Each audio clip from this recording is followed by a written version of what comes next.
Elias Pettersson has done it again.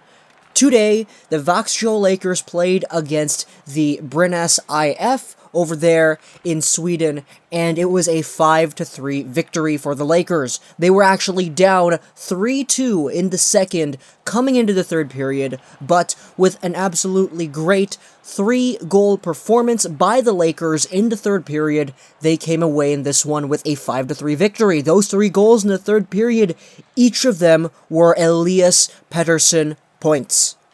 The first one, it was a goal by Pontus Netterberg. Pettersson got himself a secondary assist on that. The second point of the game for Pettersson, this one was phenomenal. He receives the puck, he comes in, and he stays on the boards. He's on the far left-hand boards, coming down with the puck, and right when he reaches those outside hash marks, he lets one rip. And it goes short side, off the post and in, an absolute snipe, an absolute precision snipe of a goal, and this one was great. It was just fantastic to watch. His precision on this shot was incredible, especially considering the distance. He was out there at the outer hash marks of the face-off circle. Not the inside hash marks, the outer ones, the ones that are near the boards. And of course, if he was playing a North American game, it would be different because the distance wouldn't be as far, so we'd have to adjust a little bit on there, but still, even though the ice surface is huge over there in the SHL, he's able to snipe really fantastic-looking goals, just like that one. His third point of the game, it was a goal by Robert Rosen. This one was also a secondary assist. What does this mean for Elias Pettersson? 3 points in tonight's game against the Brynäs IF. Where does that put him in terms of the stats that we've basically been paying attention to all season? Well, I'll tell you about those stats right here. If we go to the SHL and we look at the SHL and their point getters, Elias Pettersson is now third. 45 total points in 35 games played. He's 3 points behind the leader, Joachim Lidström. He's got 48 points in 40 games. And this guy's got 5 more games and 3 more points, so Pettersson actually has some leeway to work with. Ryan Latch of the Frölunda Indians is there in second place. However, if we take a look at points per game, Elias Pettersson, with his 45 in 35, which puts him at a 1.29 points per game, he's second in the league. Well, he's actually first, because the first place guy, he's at 2 points per game. Ollie Lees, he's got 4 points in 2 games, so he doesn't really count. He's only played 2 games. So if we take a look at players with over 2 games played in the SHL, Elias Pettersson is first in points per game, 1.29, and Joachim Lidström over there in second with 48 points in 40 games. He's got a 1.2 points per game. Elias Pettersson is out there besting him. Oh, Legorox, you've already talked about this point, like, so many times. You're always talking about Pettersson and his achievements and all the stats and everything. Well, the videos I made a month ago about this guy are not going to be as updated as the videos now, because things progress, things become better, and Pettersson, after missing a lot of games with the World Juniors and whatnot, he's now back up here to third, with 35 games played. This kid is giving us more and more reasons to talk about him, and it's incredible. Absolutely incredible. There's another thing that I kind of wanted to talk about, though, because this is kind of something that people have been paying attention to for, like, the last week or two, and that is SHL records for juniors in their league. If we take a look at juniors and players who are under 20 playing in the SHL, we already talked about how Elias Pettersson bested out Nicklas Backstrom and his junior season over here in the SHL. With 40 points, 45 games, Pettersson, he got himself up there. So, if we take a look at this stat once again, we look at total points for junior players in the SHL, players who are under 20. First place, it's Kent Nilsson, 54 points in 36 games in 75-76. That's probably not going to be touched ever. Second place, Peter Forsberg, 48 points in 39 games. That's 48.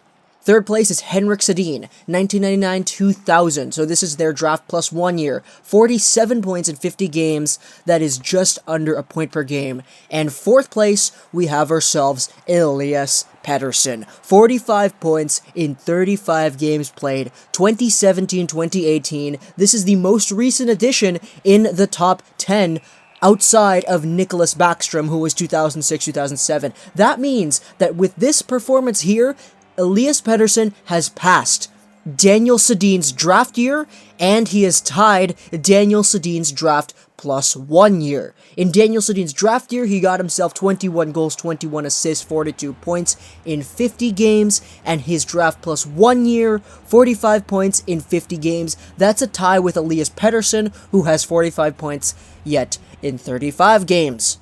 If you look at the points per game too, Elias Pettersson is second only to Kent Nilsson. He has more points per game than Peter Forsberg. And if we want to talk about it, we gotta look at the stats again. Peter Forsberg, 48 points in 39 games. Elias Pettersson, 45 points in 35 games. Elias Pettersson has 4 games to get 3 points. And considering the fact that he got 3 points here tonight, it's not entirely out of the realm of possibility, isn't it? If we take a look at Kent Nilsson, though, there was a really interesting comment on one of the threads in the R Canucks subreddit, and the title of the post was, Elias Pettersson has matched Daniel Sedin's D+1 point total in 15 fewer games. This was submitted by a user named P. Salter. One of the comments that I really liked, it was posted as a reply on one of these. This was posted by a user named HWY61_revisited. And this comment talks a little bit about the point totals and the total points in terms of perspective of the league. Because the league back in the 70s was different. And the 2 main points that this commenter talked about was basically in 1975 to 1976, when Nilsson put up 1.5 points per game, the average team in the SHL, or the Elite Screen, I believe, scored 4.46 goals per game. 19 players put up a point per game or better, and he ended up second in the league in points per game. So, if we take a look at that, that means that 75-76, there were a lot of goals being scored. Nilsson was second in points per game. The average team scored just over 4 goals a game, and 19 players were at a point per game or better. But this year, when Elias Pettersson is putting up 1.29 points per game, the average SHL team scores 2.66 goals per game. There are only 7 players managing a point per game or better, and Elias Pettersson is first in the league in points per game. So if we want to look at it in general, Nilsson put up the second highest points per game in the SHL, or the Elite Screen, back when the average team scored 4.46 goals per game. But this year, when Pettersson is putting up a 1.29 points per game, just a little bit under Kent Nilsson, he's number 1, and he's number 1 by a lot. SHL teams aren't scoring as much.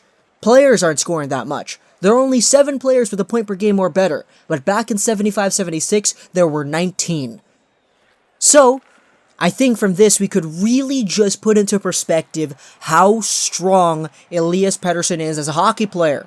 Because Kent Nilsson's record, it's been a record for a long time, a very, very long time, and it probably won't change. Because I don't think any hockey league is going to go back to a point where they're scoring 4.46 goals per game. That's just not going to happen anymore in the future.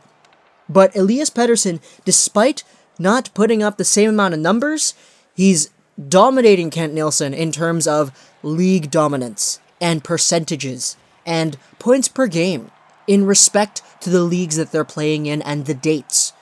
Because Kent Nilsson, despite putting up the best rookie season of SHL history, he played at a time when he was only second in points per game. And Elias Pettersson, he's first in points per game right now.